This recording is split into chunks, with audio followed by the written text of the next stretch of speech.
Em nome do Pai, e do Filho, e do Espírito Santo. Amém.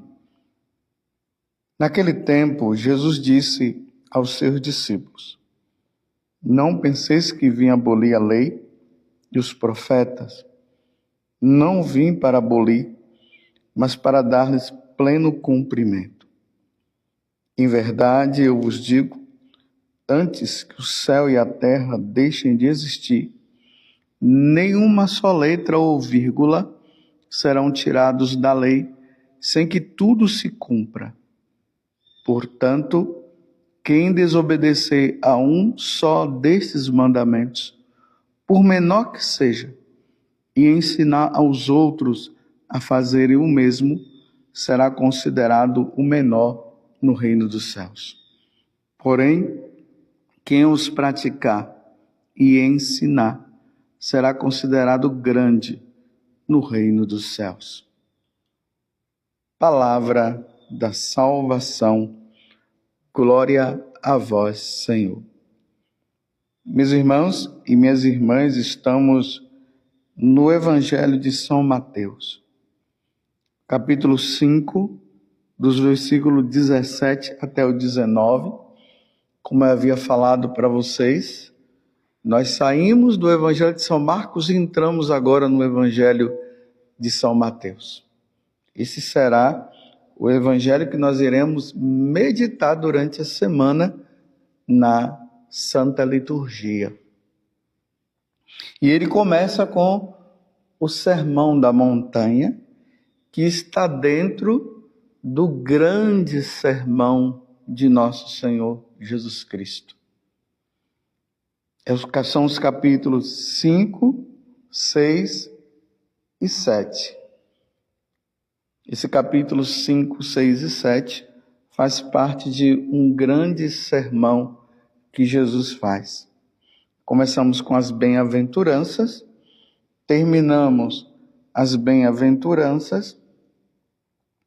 Em seguida teve o momento em que Jesus ele vai falar que nós devemos ser luz no mundo, e nós precisamos ser sal na terra, onde nós estamos. Onde nós estivermos, nós precisamos ser luz, e nós devemos dar um sabor diferente. Essa leitura não foi feita porque ontem nós celebramos a memória de São Barnabé. E aí entramos agora na continuação desse evangelho, aonde Jesus fala claramente. Ele não veio abolir a lei, ou seja, tudo que estava no Antigo Testamento vai continuar como está. Não vai mudar nada, nenhuma letra. E assim também como no Novo Testamento. O Antigo Testamento nos aponta para a pessoa de nosso Senhor Jesus Cristo. Jesus Cristo, o Verbo encarnado, a segunda pessoa da Santíssima Trindade, que veio à Terra para nos salvar, para nos redimir. Lembremos que lá no livro do Gênesis, nós vemos, infelizmente, Adão e Eva desobedecendo a Deus. A desobediência deles ocasionou um grande mal para a humanidade. Perdemos o céu, perdemos o nosso relacionamento com Deus, a nossa convivência com Deus. Mas Deus, na sua infinita bondade, Ele não quis nos perder, porque Deus nos criou para nós estarmos com Ele, para nós vivermos com Ele. Mas diante desta situação, o que é que Deus faz? Envia o seu único filho, o filho primogênito. E o filho primogênito, ele se encarna, ou seja, ele assume a nossa humanidade. Ele passa a ter um corpo, e aí ele passa a ter também uma natureza humana, porque ele só tinha a natureza divina. E essa natureza humana, é que vai ser oferecida como sacrifício na cruz. Mas embora Jesus tenha a natureza humana e a natureza divina, ele continua sendo Deus. A natureza humana de nosso Senhor não diminui. A sua relação com o Pai e a sua relação com o Espírito Santo. Um único Deus em três pessoas, o Pai, o Filho e o Espírito Santo.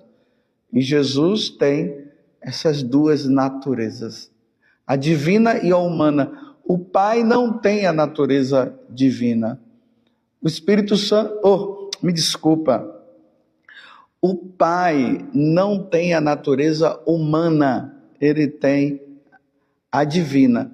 O Espírito Santo não tem a natureza humana, tem a divina. Já ia falando uma heresia aí, mas graças a Deus eu corrigi, né?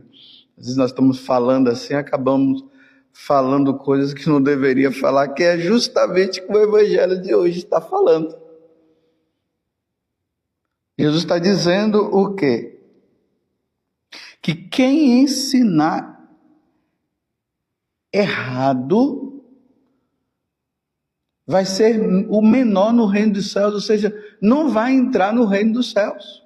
Por exemplo, eu como sacerdote, eu não posso ensinar errado para vocês. Imagina eu chegar aqui com o meu, assim, no momento de lapso que eu tive agora, eu disse que o Pai tem a natureza humana. Não, o Pai não tem a natureza humana, ele só tem a divina. O Espírito Santo só tem a natureza divina, não tem a humana. Jesus tem as duas naturezas, a humana e a divina. Porque, como Jesus está dizendo, essa palavra que ele nos traz, essa palavra é a palavra que nos salva, que nos redime. É por isso que todas as vezes quando o Evangelho é proclamado, no final nós falamos palavra da salvação. A palavra que nos leva para o céu, e toda a igreja responde, glória a vós, Senhor, agradecendo e dizendo muito obrigado, Senhor, por esta palavra que nos salva, que nos redime, que nos dá a salvação, que nos reconcilia com Deus. Muito obrigado, Senhor, por esta palavra.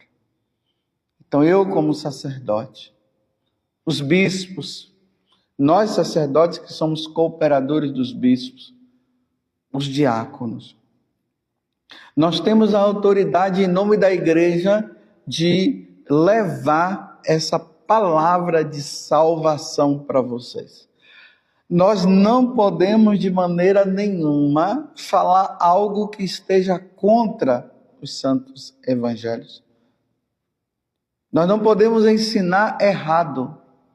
Ensinar errado significa levar os fiéis, levar os membros da Igreja Católica ao erro.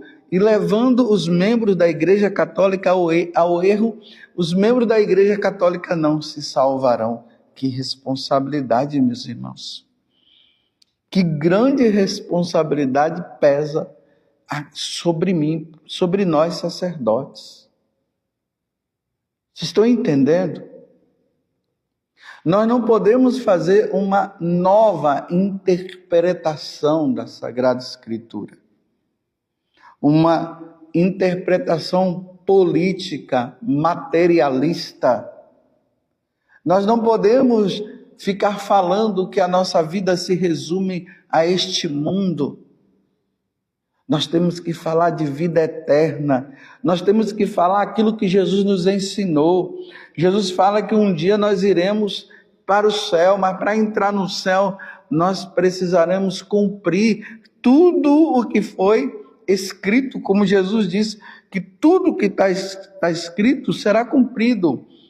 E nós temos que falar dentro do ensinamento de nosso Senhor, dentro daquilo que os apóstolos ensinaram, porque Jesus falou, e tudo aquilo que a igreja ensina, porque Jesus Cristo falou. Mesmo, meus irmãos, que seja algo que vocês não gostem. Nós não estamos aqui para agradar ninguém. Nós estamos aqui para falar a palavra que salva, a palavra que nos leva, que nos redime, que nos leva à salvação. Nós, sacerdotes, precisamos estar preocupados com a salvação da tua alma. E para salvar, e para que tua alma não se perca, é preciso que você esteja de acordo com a vontade do Senhor, com aquilo que o Senhor nos ensina. Lembremos que no domingo passado, nós vimos na primeira leitura Adão e Eva que haviam desobedecido a Deus e as consequências de tudo aquilo que eles fizeram. Está aí a consequência de tudo isso.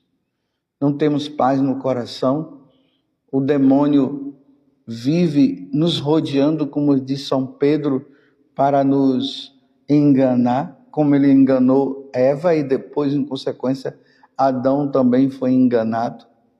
Ele que é o nosso inimigo, porque ele é o inimigo de Deus e ele nunca vai se arrepender dos atos dele. Então o diabo existe. Esse é o ensinamento de nosso Senhor.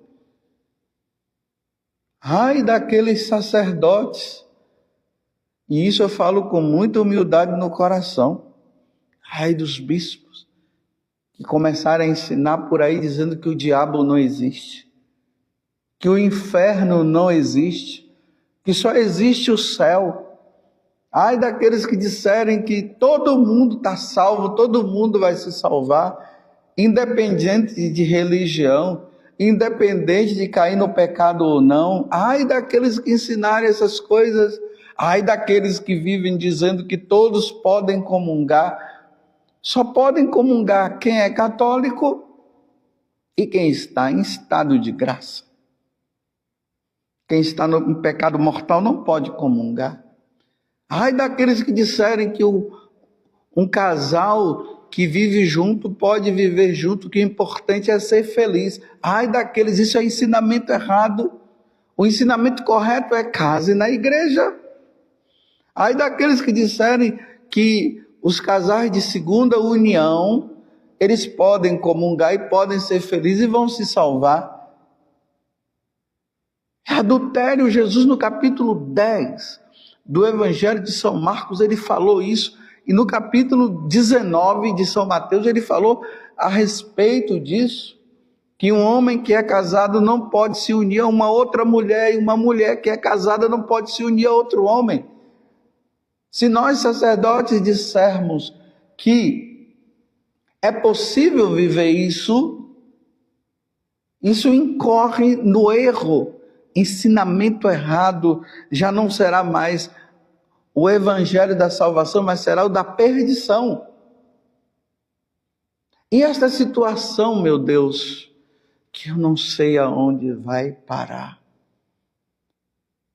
Os homens se transvestindo de mulheres, as mulheres se transvestindo de homem, os homens se relacionando com homens, mulheres se relacionando com mulheres, e até com animais, meu Deus do céu.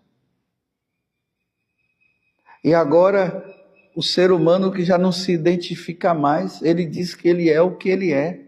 Se eu sinto que eu sou um crocodilo, eu sou um crocodilo e eu tenho que dizer para o outro que ele é um crocodilo. Se eu sinto que eu sou um elefante, então eu sou um elefante e agora todo mundo tem que me chamar de elefante. Vocês estão entendendo que situação deprimente? E nós, que somos chamados a ensinar a verdade, nós devemos dizer, não, nós somos homens. Homens e mulheres. Deus criou o homem, Deus criou a mulher. Mesmo que as leis civis digam que tudo bem, cada um seja e escolha o que quiser, mas nós vamos ter que dizer sempre o contrário, porque não é o ensinamento da igreja, não é o que está na Sagrada Escritura. Deus os fez homem e mulher, é isso que está na Sagrada Escritura. Um homem deixará a sua família e se unirá a uma esposa, a sua mulher, para formar uma família. E é o homem e é a mulher. Não é um homem dizendo que é mulher. E não é uma mulher dizendo que é um homem. Não é um homem se transformando em uma mulher. Não é uma mulher se transformando num homem. Se eu não me engano, lá no livro do Deuteronômio, você pode conferir depois, capítulo 22, está entre os 5 e os 7, o versículo. Lá vai dizer o seguinte, que um homem não pode se vestir de mulher e uma mulher não pode se vestir de homem. Então isso é claro, meus irmãos, isso é a palavra que salva, é Deus advertindo. Mas se eu no púlpito, eu digo, não, pode se vestir, o homem pode se vestir de mulher e a mulher pode se vestir de homem, o homem pode se transformar em mulher e a mulher pode se transformar em homem, eu vou estar indo contra o ensinamento revelado de Deus que está na Sagrada Escritura. E eu estou falando para os católicos. Claro, os ateus, os materialistas, aqueles que não acreditam em Deus, eles vão fazer da vida deles o que quiserem, embora não seja o que Deus queira. Mas para nós católicos é inadmissível. E é inadmissível eu, como sacerdote, ou os outros sacerdotes, dizerem que está tudo bem, você pode mudar de vida, não tem problema, você pode mudar o seu sexo, que não tem problema. Tem problema. É ensinamento errado dizer que pode. E imagina, meus irmãos, eu diante de Deus, sabendo que isso está errado, eu dizer que está certo, que o casamento na igreja não é essencial, que cada um pode se juntar, quem se separou pode viver com uma outra mulher ou com outro homem, e pode homem com homem, mulher com mulher.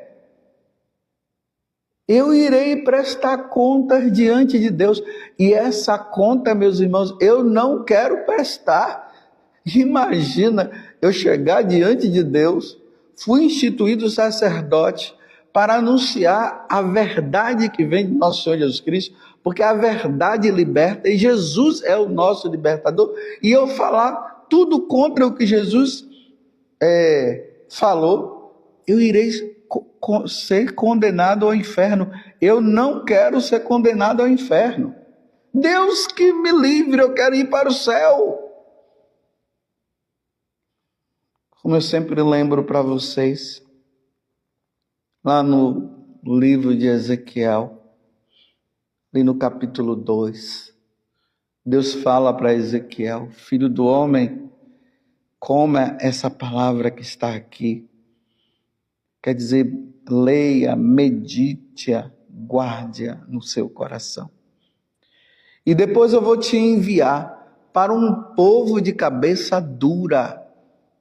Está compreendendo? Um povo de cabeça dura. Se eu falar no teu coração o que você deve falar e você não fala, o povo vai perecer por sua culpa. Mas se eu falo e você diz o que eu falei, o povo, se eles não quiserem, eles vão se perder, mas já não vai se perder mais por sua culpa. Estão entendendo? Que missão! E isso pode acarretar em quê? Em prisão, porque hoje as pessoas não querem mais mudar de vida, e aí processam quem fala a verdade. Pode gerar até morte. Mas Jesus disse que nós não podemos ter medo daquele que mata o corpo. Nós devemos ter medo, sim, daquele que depois que matar o corpo possa precipitar a sua alma no inferno. Eu não quero ir para o inferno. Deus me livre, eu quero conviver com Deus. Mas a missão árdua. Que missão essa de levar as pessoas ao entendimento da palavra, Em verdade eu vos digo, antes que o céu e a terra deixem de existir, falou Jesus, nenhuma só letra ou vírgula será tirada da lei, sem que tudo se cumpra. Portanto, olha bem, portanto, quem desobedecer a um só desses mandamentos, por menor que seja, e ensinar os outros a fazerem o mesmo, será considerado o menor no reino dos céus. Porém, quem os praticar e ensinar será considerado grande no reino dos céus. Aqui Jesus está falando de perdição, salvação. Quem ensinar errado, perdição. Quem ensinar certo, salvação. São Paulo, escrevendo para Timóteo, ele fala que nos finais dos tempos, muitos virão ensinando coisas erradas. E as pessoas se deixarão levar porque elas não irão suportar a sã doutrina. As pessoas vão estar tão assim dentro do erro que a verdade para eles não vão suportar. E ou não é verdade que isso já vem acontecendo? As pessoas não querem suportar mais a verdade. E tem sacerdotes querendo agradar, e nessa de agradar, está ensinando errado e as pessoas estão se perdendo. Se Deus colocasse um telão para toda a humanidade, nós veríamos as pessoas caindo no inferno por estarem desobedecendo a Deus. E aqueles que estariam ensinando errado também indo para o inferno. Mas como nós não vemos, aí as pessoas agora querem fazer da palavra de Deus o que quiserem, com ideologias e tudo mais.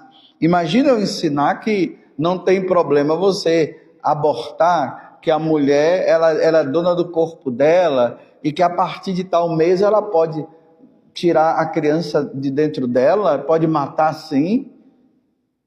Imagina eu falando isso, meu Deus, é condenação eterna para mim. Eu não quero me condenar. Eu quero ir para o céu e quero que você também vá para o céu. Que Nossa Senhora, nesses tempos difíceis que nós estamos vivendo, ela nos ajude a vivermos com intensidade a palavra que nos salva. A palavra que nos salva. Ó Virgem Santíssima, não permitais que eu viva e nem morra em pecado mortal. Em pecado mortal eu não hei de morrer. Porque a Virgem Santíssima há de me valer. Valei-me, Virgem Santíssima. Louvado seja nosso Senhor Jesus Cristo, para sempre seja louvado, e a sua mãe, Maria Santíssima. E desça sobre você a bênção do Deus Todo-Poderoso, Pai, Filho e Espírito Santo. Amém.